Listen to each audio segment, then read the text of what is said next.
भारत की सबसे पुरवकार यूनिवर्सिटियों में से एक जामिया मिल्लिया इस्लामिया की शुरुआत महात्मा गांधी की अंग्रेजों के खिलाफ अदम ताउन तहरीक से हुई थी।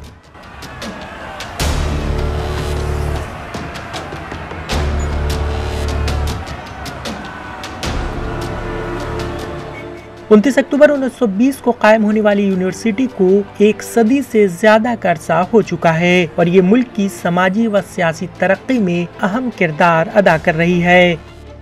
जब भारत आज़ादी के 75 साल का जश्न मना रहा है, ये सफ़ा पलटना और जामिया के बानी अरकान डॉक्टर मुख्तार अहमद अंसारी यानी एम.ए. अंसारी और हकीम अजमल खां को खिराज तहसीन पेश करना अहम है। उन्होंने न सिर्फ JMU की बुनियाद डाली बल्कि मुजाहिदीन आज़ादी के साथ मिलकर आज़ादी की जद्दोजहद की हिमायत भी की। डॉक्टर अंसारी ने 1928 से 1936 तक JMU के वाइस चांसलर के तौर पर खिदमत अंजाम दी। कांग्रेस और मुस्लिम लीग के रुकन सेहत के मसाइल का सामना करने वाले मुजाहिदीन आज़ादी के लिए काफी अहम थे। तारीखदार सुहेल हाशमी बताते हैं कि डॉक्टर एम.ए. अंसारी ने सेहत की देखभाल के जरिए मुल्क की जद्दोजहद आज़ादी में अहम किरदार अदा किया। उन्होंने बताया कि उन दिनों भारत में 3 सर्जन बहुत मशहूर थे। उनमें कलकत्ता के डॉक्टर बिधान चंद्र राय, मुंबई के मिराजकर और दिल्ली के डॉक्टर मुख्तार अहमद अंसारी का नाम लिया जाता था। दिल्ली के दरियागंज में डॉक्टर एम.ए. अंसारी का एक बड़ा घर था, जहां दिल्ली में होने वाले कांग्रेस के इजलास में शिरकत करने वाले अहम मंदुबीन आते और ठहरते थे। जितनी बार दिल्ली में कांग्रेस के सम्मेलन हुए तो जितने भी डेलीगेट्स आते थे और 1000 से 1200 के करीब डेलीगेट्स आते थे, वो उनकी कोठी पर रहा करते थे और उनका रहने का और खाने का सारा इंतजाम डॉक्टर अंसारी करते थे। हाशमी बताते हैं कि बहुत से मुजाहिदे आज़ादी डॉक्टर अंसारी के पास इलाज के लिए आते थे और वो उन्हें अपने घर में पनाह देते थे। उस जमाने में डॉक्टर अंसारी की फीस, कंसल्टेशन फीस 35 रुपया थी और वो एक दिन में 9-10 से ज्यादा मरीजों को देखते नहीं थे। और इनमें कई मरीज ऐसे भी होते थे जो फ्रीडम फाइटर्स होते थे, जो पुलिस से बच के भाग रहे होते थे, जो पुलिस की गोली वोली जलाने में घायल हो गए होते थे या लाठी चार्ज वगैरह में उनकी बुरी हड्डियां वड्डियां टूट गई होती थी, लेकिन वो गिरफ्तारी से बच जाते थे। तो वो छुपते छुपाते डॉक्टर अंसारी के घर पहुंच जाते थे।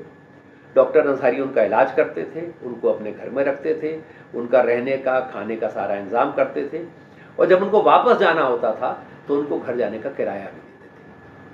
और उसमें एक मशहूर नाम डॉक्टर मूलराज मेहता का है, जो खुद भी डॉक्टर थे, फ्रीडम फाइटर थे और बीमार थे और वो डॉक्टर अंसारी के क्लिनिक पहुंचे, उनके घर पहुंचे। डॉक्टर अंसारी ने 3 महीने उन्हें अपने घर में रखा, उनका इलाज किया, सारा दवा का, रहने का, खाने का सारा खर्चा डॉक्टर अंसारी ने उठाया। और जब वो ठीक होकर वापस जा रहे थे तो डॉक्टर अंसारी ने उनको घर जाने के खर्चे के लिए 300 रुपये दिए। तो डॉक्टर मूलराज ने कहा कि मैं ये कैसे पैसे ले सकता हूँ डॉक्टर साहब, आपने इतना मेरे लिए किया है। तो उन्होंने कहा तुम मेरे बेटे जैसे, मेरी कोई औलाद नहीं है। जोहरा जो मेरी बेटी है वो मेरे एक रिश्तेदार की बेटी थी जिसको मैंने गोद ले लिया था, उसको मैंने पाला है। जितनी वो मेरी बेटी है उतना ही तुम मेरे बेटे हो और तुम ये मना नहीं कर सकते। अब उनको पंजाब लौट के जाना था, कितना खर्चा होता उस जमाने में ट्रेन का खर्चा, लेकिन वो सब उन्होंने दिया। हाशमी ने मजीद कहा कि मुख्तलिफ नजरियात के हामिल आज़ादी पसंद, चाहे वो कांग्रेस, सोशलिस्ट, कम्युनिस्ट या जेर जमी तहरीक के लोग हों, हर कोई डॉक्टर अंसारी के पास आता था और जरूरत पड़ने पर उनके घर पनाह लेता था। एक दिलचस्प वाकया का जिक्र करते हुए हाशमी बताते हैं कि महात्मा गांधी जब फ्रीडम फाइटर से पूछते थे कि जब वो दिल्ली में आते हैं तो उनका बादशाह कौन होता है, तो लोग डॉक्टर अंसारी का नाम लेते थे। उस जमाने में फ्रीडम स्ट्रगल के दौरान, आज़ादी के लड़ाई के दौरान जितने भी फ्रीडम फाइटर्स थे जिनको इलाज की ज़रूरत होती थी, वो दिल्ली अगर पहुंच सकते थे तो वो डॉक्टर अंसारी के घर रहा करते थे। और इसमें सिर्फ कांग्रेसी नहीं थे, इसमें समाजवादी भी थे, इसमें दूसरे पॉलिटिकल विंग के लोग भी थे, उसमें लेफ्ट के लोग भी थे, उसमें कम्युनिस्ट भी थे, उसमें अंडरग्राउंड मूवमेंट के लोग भी थे। वो सब के सब डॉक्टर अंसारी के घर छुपा करते थे और डॉक्टर अंसारी उनकी मदद किया करते थे। बिल्कुल ये बहुत बड़ा रोल था उनका। और ये उन लोगों में से एक थे जिनके बारे में गांधी जी ने जब दिल्ली आके पूछा कि दिल्ली का बादशाह, दिल्ली में तुम्हारा बादशाह कौन है, तो लोगों ने उनको दो ही नाम दिए थे, एक हकीम अजमल खां और एक डॉक्टर अंसारी। और जो उनका कंट्रीब्यूशन कांग्रेस पार्टी के लिए था, जो आज़ादी के आंदोलन का अगवा थी, और मेजर जितनी भी कॉन्फ्रेंसेस वगैरह में जो भी खर्चे होते थे वो डॉक्टर अंसारी अपनी जेब से उठाया। 1868 में पैदा होने वाले हकीम अजमल खां ने तहरीक खिलाफत और अदम ताउन की तहरीक में हिस्सा लिया और लोगों को मुफ्त इलाज फराहम किया।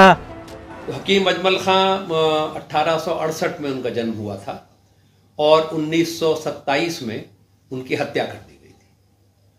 वो कैसे की गई, क्या की गई, उसके बारे में बात करेंगे। तो हकीम अजमल खां जो थे वो जामिया यूनिवर्सिटी के संस्थापकों में से एक थे। तो हकीम अजमल खां जो थे वो बड़े पूरे तन मन धन से खिलाफत तहरीक में और नॉन कोऑपरेशन मूवमेंट में बहुत एक्टिवली शामिल थे। वो ऑल इंडिया कांग्रेस कमेटी के सदस्य थे, कांग्रेस की वर्किंग कमेटी के सदस्य थे और ऑल इंडिया खिलाफत मूवमेंट के भी चेयरमैन थे और कुछ समय वो ऑल इंडिया कांग्रेस कमेटी के भी प्रेसिडेंट रहे।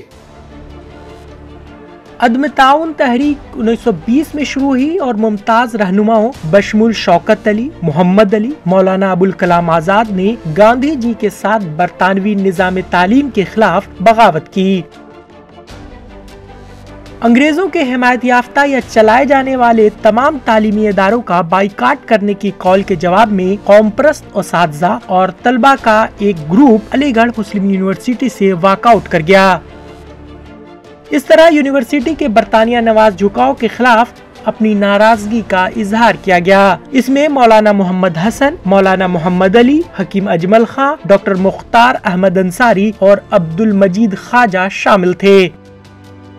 इब्तदाई तौर पर किराए की इमारत में क्लासेस को शुरू किया गया और चंद सालों के बाद हकीम अजमल खां, डॉक्टर मुख्तार अहमद अंसारी और अब्दुल मजीद ख्वाजा ने गांधी जी के ताउन से 1925 में जामिया को अलीगढ़ से करोल बाग नई दिल्ली मुंतकिल कर दिया। गांधी जी ने कहा कि जामिया को जारी रहना चाहिए। अगर आप इसकी माली इमदाद या बजट के लिए फिक्रमंद हैं, तो मैं भीख मांगने के लिए तैयार हूँ। जिस वक्त जामिया की स्थापना हुई उस वक्त हकीम अजमल खां उसके चांसलर बने 1920 में, और 1920 से 1927 तक जब उनकी हत्या की गई उस वक्त तक वो उस यूनिवर्सिटी के चांसलर रहे।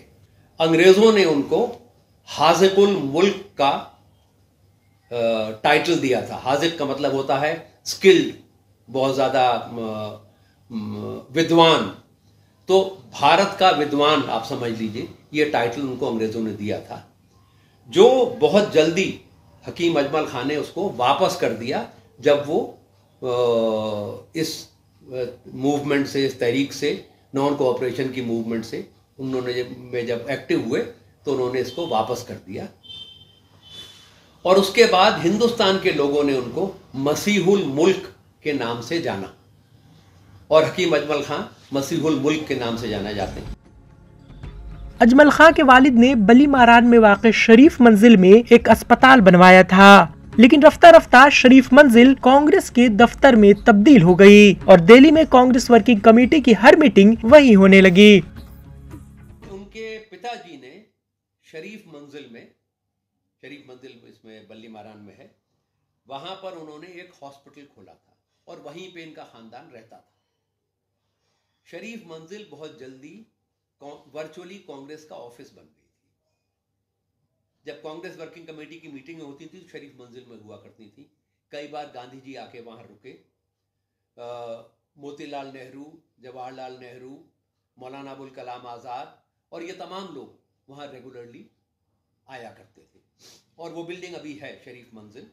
और उन्होंने एक और हॉस्पिटल खोला था हिंदुस्तानी दवाखाने के नाम से, वो भी वहां पर है। वहां पे अभी तक लोगों का इलाज हो।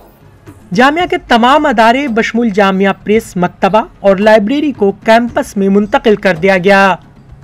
1927 में अजमल खां का इंतकाल हो गया और 1934 में डॉक्टर अंसारी का इंतकाल हुआ और दोनों को जामिया के कैंपस में सपुर्द खाक किया गया।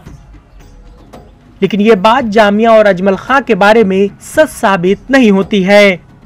डॉक्टर अंसारी की खिदमात का एतराफ पूरा मुल्क करता रहेगा, क्योंकि जामिया के तलबा ने मुल्क के समाजी ताने बाने को हमेशा मुतासिर किया है। Bureau report, ETV Bharat.